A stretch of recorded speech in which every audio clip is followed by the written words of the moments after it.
Hi guys, welcome back to Informed Beauty. So today's video is a palette review, and it's a review on the Tarte Toasted palette by Tarte.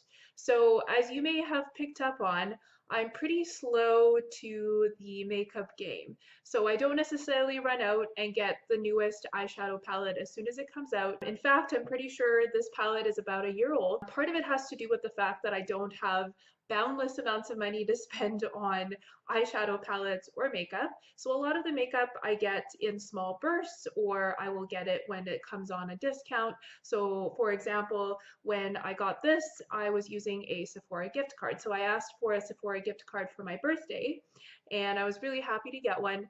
And at the time, I think it was just after Black Friday, and there were some remaining deals that Sephora had in store when I came in with my gift card, and they had 50% off on like a bunch of Tarte palettes. So of course I had to snag myself a Tarte palette because I'd never owned one, I've never tried one before, and I felt like I have to try this, I really do. Most of them were completely sold out. I think that there was literally just the Toasted palette left. There may have been one other one, I cannot remember, but I feel like that made the decision easy for me because the Toasted palette was one of the ones that I did want to try.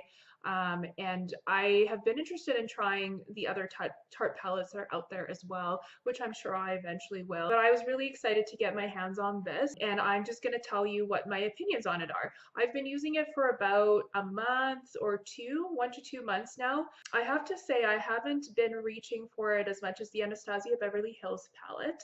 I'm going to say right away that I think the Anastasia Beverly Hills is probably my absolute favorite palette out of any that I've ever tried, which I know is a pretty bold statement, but I think a lot of you would agree with me. I know a lot of people are huge fans of the Anastasia Beverly Hills formula, especially the Modern Renaissance palette. A lot of people, it's a favorite of theirs if they're into that color palette or color scheme. Without further ado, let's get into the Tartelette Toasted palette. So the first thing that you notice about it is well, when you hold it, it's quite weighted, so it does have a nice weight to it. I absolutely love the Tarte packaging. It makes you want to use it more because it is so gorgeous. It's got gold tones, it's got a nice colors on the front for the toasted theme, and it does have like an expensive weighted feel to it. It's not light, and it does have a nice clasping closure, so it clasps shut, and it does also have the mirror, so you have your own mirror that you can look at, which is fantastic. When I started using the eyeshadows, I quickly realized that they do have a scent, and that is something that I was aware of before. But if you are aversive to scents or you're sensitive to that, so perhaps the Tarte palettes would not be the best options for you. But I don't mind the scent. I think it's like a vanilla, maybe a chocolate. I can't quite figure it out. But it's like it's a artificial scent, but it's a pleasant artificial scent, if that makes sense. It has a sweet scent to it, and of course, the Toasted palette has very warm tones to it. I'm trying to show this to you without giving you a bunch of glare or reflection, but it is very a warm tone palette. So if you are into warm tones, that this is going to be a lot more up your alley, of course. So the first shade here, this is S'more. So this one is great for putting all over your eyelid before you put on any other eyeshadow on your lids, and it creates a nice blank canvas, creates a matte canvas, helps other eyeshadows stay on better. So I've always gone for it that way. I think that's what it's intended for. Now the next shade over, Sunrise, right here, it's more of a slightly more yellow tone. I don't think you can tell the difference here, but it's a slightly more yellow tone and it's slightly metallic. And I've been trying to use it at the top of my brow bone, like just underneath my eyebrows. Now, I have not been a huge fan of it. I have found that it's too yellow to use for my brow bones, even though I still try to. And it also doesn't create enough sheen for my personal preferences. I prefer to put on something on my brow bone that has a little bit more sheen to it, and I can't see enough sheen, and it's just a little bit too yellow for me. A color that I do love using for my brow bone is actually in the Anastasia palette, and I'll show this to you. Now, you will see that my Anastasia palette has been quite well used the past little while. I've made quite a big dent in the powders or in the shadows. So this shadow here, Vermeer, I know I talked about it in my Anastasia palette video, but Vermeer, you can see I've been using it a lot. It is the perfect, just absolutely perfect. It's on this finger here. It's the absolutely perfect highlight for the brow bone in my opinion. It works with my coloring, with my complexion, and it has enough bang for its buck when you put it on that you can actually see the sheen when you move your head. Whereas with Sunrise, I just feel like you put a lot of it on and it's not that visible, and it looks too yellow when it is visible. So it's just not my favorite brow bone highlight, and I feel like it's not really colorful or colored enough to use it anywhere else on your eyes. So I don't know, keep trying it, but I don't really like it very much. Sunset is it's a metallic shadow. Same with Flame and Simmer right here, and with Candle. Now, I find that these metallic shadows really vary in their quality.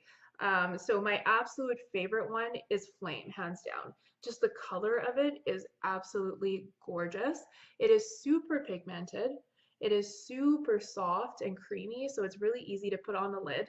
I prefer to use it with my finger just because you get more payoff that way when you use your finger to put it on your eyelid. The color is just to die for. I'll show you that. Like, it's just so pretty. It's very coppery, bronzy type of tone. I had expected the other metallic shadows in here to perform similarly. However, they don't quite perform the same way as the Flame eyeshadow does. So for example, Simmer here, this one, is pretty good. It's just not as pigmented or as buttery as Flame, but it's still pretty good.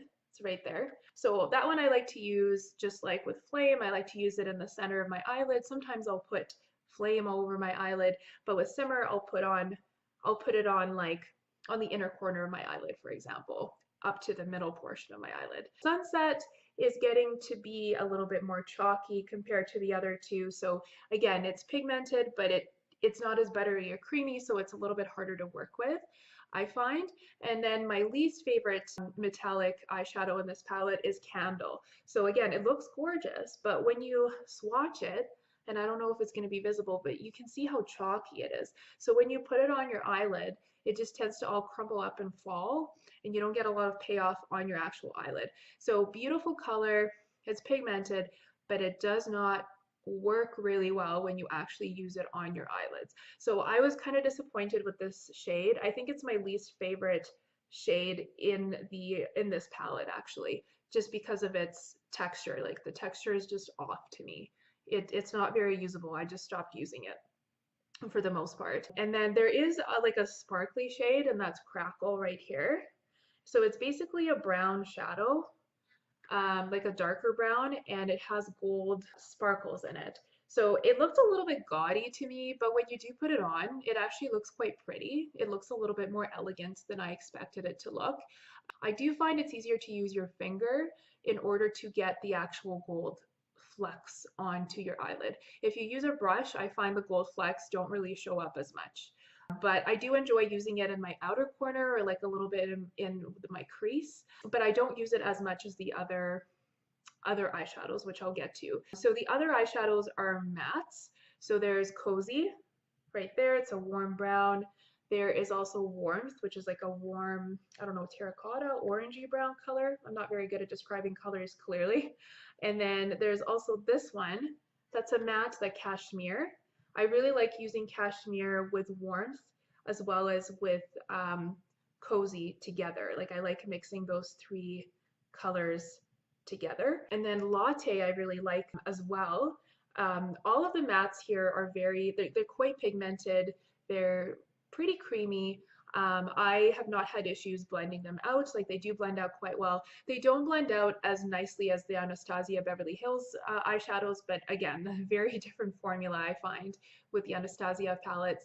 But I do like the matte formula in this eyeshadow palette. So no complaints there. And then there's also the Fireside. I like using that again in my crease and my outer corner of my eye. My favorite for transition shades would be the Latte here, the Cashmere, and even sometimes Warmth I'll use for transition shades, and I'm really a big fan of that. So if you're looking for a really warm toned look, or you really like warm eyeshadows, I think this palette is pretty good. I would say Anastasia Beverly Hills is a better palette overall. The Modern Renaissance, specifically if you're looking for warm toned shadows, I would go for that one over this one. I've never tried the Naked Heat palette from Urban Decay, so I can't comment on that, although I am interested in trying it. Overall, I would say this is a pretty good palette. There are some duds, like I find that Candlelight, I think it's called.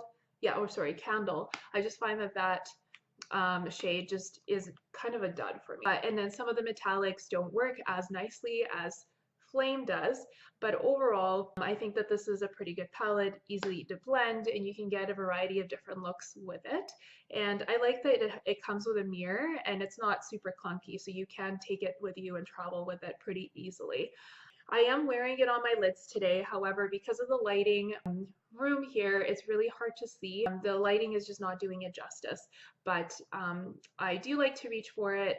I don't reach for it as often as Anastasia Beverly Hills, but I am a big fan of this palette. I'm excited to try other Tarte palettes just to compare and contrast, because I have heard some people say that some of the Tarte palettes are better than others. So tell me what you think of the Tartelette Toasted palette, your opinion on it, and we can start a discussion under this video. Bye guys.